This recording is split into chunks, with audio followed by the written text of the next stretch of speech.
আজ মঙ্গলবার আর এখন বাজে সকাল 6:30। মা এক্সারসাইজ করছে আর আমি পাশে বসে বসে একটু ভিডিও করছি। আজ কিন্তু আমি এক্সারসাইজ করিনি প্রবলেমের জন্য, তো মা করছে, তো ভাবলাম আমি একটু তোমাদেরকেও শেয়ার করি। আমরা এইভাবে একে অপরেরটা দেখে অনলাইনে প্রতিদিন ব্যায়াম করি। তো মা এক্সারসাইজ করছে। মায়ের কী যে প্রবলেম ছিল তোমাদের কি বলবো। আমার মায়ের হাঁটু সমস্যা, তো একেবারে প্রায় হাঁটতে পারতো না বলতে গেলে, ওষুধের ওপরে নির্ভর ছিল। তারপরে যখন থেকে এই জয়েন করেছে এই এক্সারসাইজ সেশানে আমরা যে সকলে মিলে করি, এখান থেকে মা যে কী উপকার পেয়েছে বন্ধুরা কি বলবো, তা আমি বলে বোঝাতে পারবো না তোমাদের। আর তোমরাও যদি না চোখে দেখো বা এই রকম যদি কারণ না দেখো, তোমরাও না বিশ্বাস করতে পারবে না।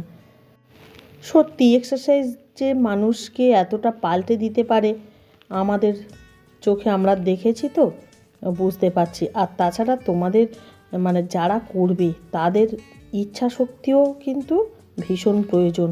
তো আমার মায়ের না ইচ্ছা শক্তি ভীষণ, সেই জন্যই মা খুব তাড়াতাড়ি সুস্থ হতে পেরেছে, পা দুটোকে সারিয়ে তুলতে পেরেছে তাড়াতাড়ি। তো যাই হোক, এখন চা খেয়ে নিচ্ছি। চা খেয়ে আমি আর সমু বেরিয়ে যাব। একদিন সংসার ধর্ম থেকে বিরতি নিয়ে চলে এসেছিলাম শুধু মনটাকে ভালো করতে আর কি। গতকাল মনটা এতটাই বাজে লাগছিল। তো যাই হোক, চলো বন্ধুরা, ড্রেস পরে নিয়ে চলে যাব এখন।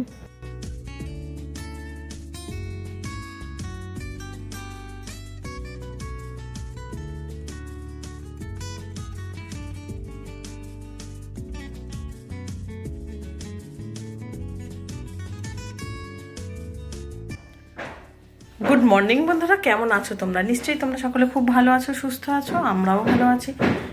আমি আর সোম এই মাত্র চলে আসলাম। তো এখন বাজে 8:40। তো 8:40 বাড়িতে চলেই এসেছি।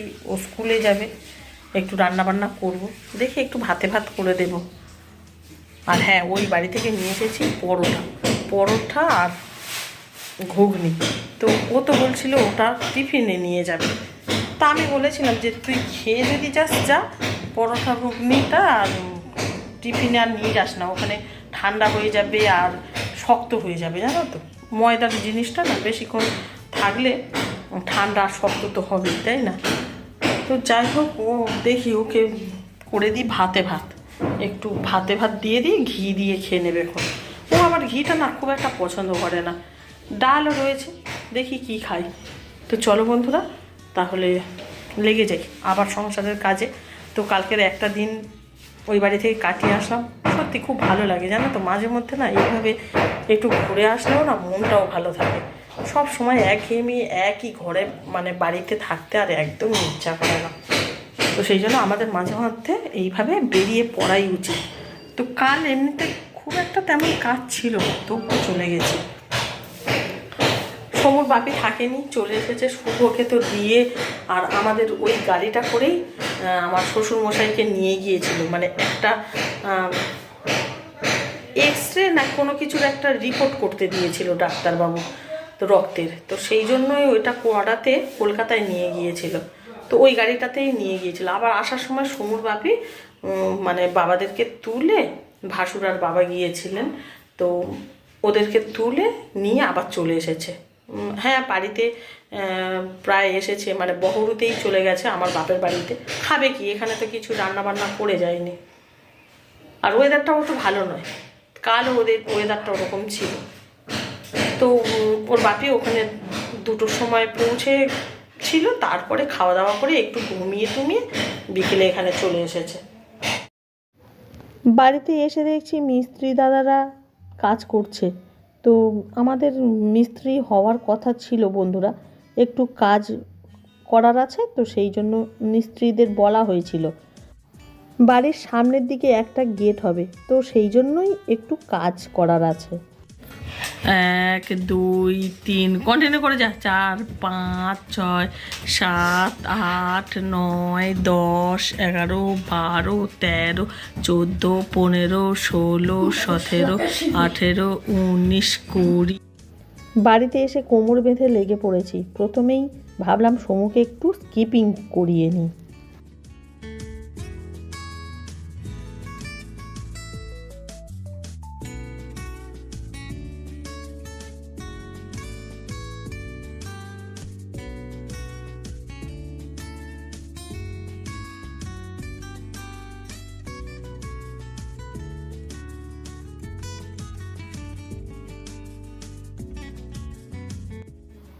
এরপরে রান্না করতে চলে এসেছি।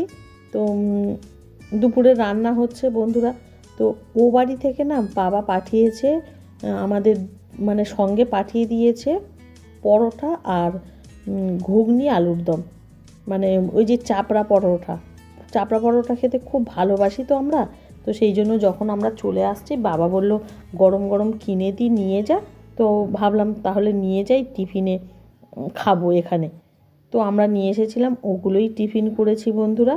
আর জানো তো বন্ধুরা, সমু না স্কুলে যায়নি কেন? এমনিতেই ওয়েদারটা খুব একটা ভালো নয়, বৃষ্টি পড়ছে টিপ টিপ টিপ টিপ করে, খুব অল্প পরিমাণেই যদিও বৃষ্টি পড়ছে। আর তাছাড়া মিস্ত্রি দাদারা সব বাড়িতে কাজ করছে তো, আর ওর বাপিও ওদের পিছনে পিছনে একটু এটা সেটা আনা নেওয়া করছে। তো ও তো একটু সুযোগ পেয়েছে, ও আর যাবে না বলল। তো যাই হোক, আমি দুপুরে রান্নাবান্না করে নিচ্ছি।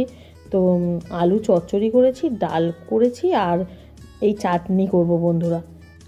আর হ্যাঁ, আরও একটা জিনিস করব, ডিমের ভুজিয়া। তো চলো বন্ধুরা তাহলে রান্নাবান্না করে নিই। তো রান্নাবান্না করার পর আজ একটু কাচবো ভেবেছিলাম, কিন্তু ওয়েদারটা না একটুও ভালো নয়। সেই আকাশ কেমন ঘিরে আছে, আর এমনিতেই খবরে বলছে যে বৃষ্টি হবে, কয়েকদিন বৃষ্টি হবে এইভাবে।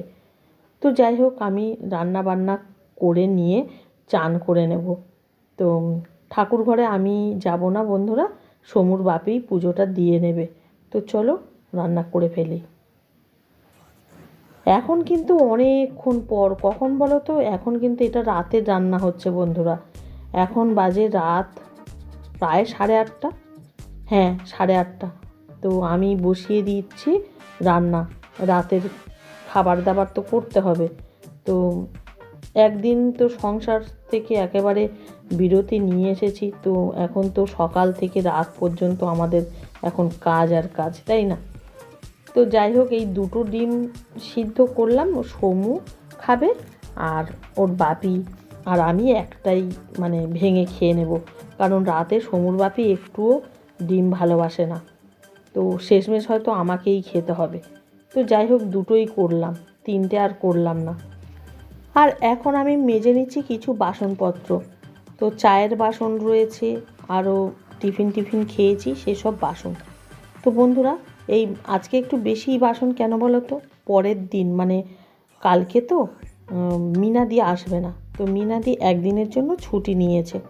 তো সেই জন্য ভাবলাম আগের দিন এত বাসন আমি ফেলে রাখবো, তো যত পারি আমি আগের দিনে মেজে রেখে দিই। যাই হোক, আমি বাসনগুলোকে মেজে ওই ঝুড়িটার মধ্যে উপুর করে রেখে দিচ্ছি, আর যেগুলো ছিল সেগুলো তুলে নিয়ে রেখে দিই যে যার জায়গায়। বন্ধুরা, এখন বেশ অনেক রাত হয়েছে, 9:15 বাজে। বিছানা আমি ঝেড়ে নিচ্ছি। তো রাতে সমু এসেই তো মানে ও তো এখন পড়ছে, ও পড়ে এসেই মাত্র বিছানায় উঠে পড়বে। তো আমি বিছানাটাকে এইভাবে মানে এখন না গুছিয়ে রাখলে তো আর সময় পাবো না।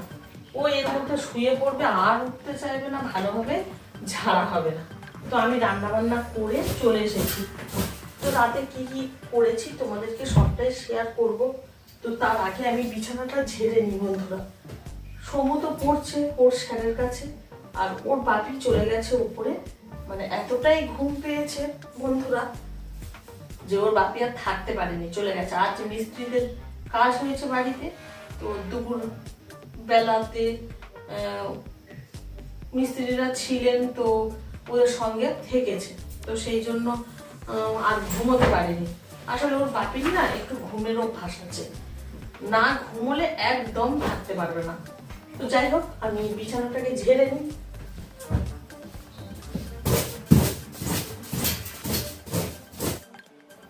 দিনে কতবার এইভাবে বিছানা ঝাড়তে হয় জানো আমাকে? অনেকবারই বিছানাটা ঝাড়ি জানো তো, সকাল থেকে রাত পর্যন্ত প্রায় 3 থেকে 4 বার তো ঝাড়তেই হয় এইভাবে। কারণ সমু ভীষণই বিছানার ওপরে থাকতে ভালোবাসে, আর আমরা থাকলেও আমরা বসে থাকি চুপচাপ, কিন্তু সমু তো একভাবে থাকবে না। ও একবার উঠবে, একবার নামবে। আর এমনিতেই বাইরে তোমরা তো বুঝতেই পারছো, মিস্ত্রিরা কাজ করেছে, কি যে ধুলোবালি না, কি বলবো, পুরো ঘর কিচ কিচ কিচ কিচ করছে।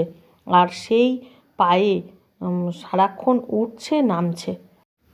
আর ঘরবাড়িও প্রচণ্ড নোংরা করে, তো আমি দিনেও অনেকবার ঝাঁটও দিই। তো যাই হোক, আমি এখন ঝাঁট দিয়ে চলে যাব, তোমাদেরকে দেখিয়ে দেবো যে রাতে আমি কি কি করেছি খাবার জন্য। তো ভাতটা গরম করেই নিয়েছি বন্ধুরা, সেই জন্য আর দেখালাম না। আর এখানে রয়েছে ঢেঁড়স আলু ভাজা, ডিম সিদ্ধ আর ডাল, এগুলোই আমাদের ডিনার। তো চলো এখন চলে যাচ্ছি একেবারে টিভির কাছে। এখন একটু টিভি দেখবো বন্ধুরা। সমু তো পড়ছে ওর বাপির কাছে, তো পড়ে আসলে তো খাওয়া দাওয়া হবে। তো আমি ভাবলাম একটু টিভি দেখি। আর আমার না এই ইউটিউব খুলে আমি দেখি। আমি না কোনো ওই সিরিয়াল, বাংলা, হিন্দি কোনো সিরিয়াল দেখি না। আমি এই আগেকার এপিসোড সাবধান ইন্ডিয়া এগুলোই দেখি বারবার। তো এই সাবধান ইন্ডিয়া আমার তো খুব ফেভারিট। তো যাই হোক, আমি এইগুলো দেখি, আর অনেক কিন্তু এর থেকে সতর্কও হওয়া যায়, তাই না বন্ধুরা? এখন ভিডিওটাকে এখানেই শেষ করব। আমার আজকের ভিডিওটা কেমন লাগলো কমেন্ট করবে, ভালো লাগলে একটা লাইক করে দেবে। দেখা হচ্ছে নেক্সট ভিডিওতে। Good night.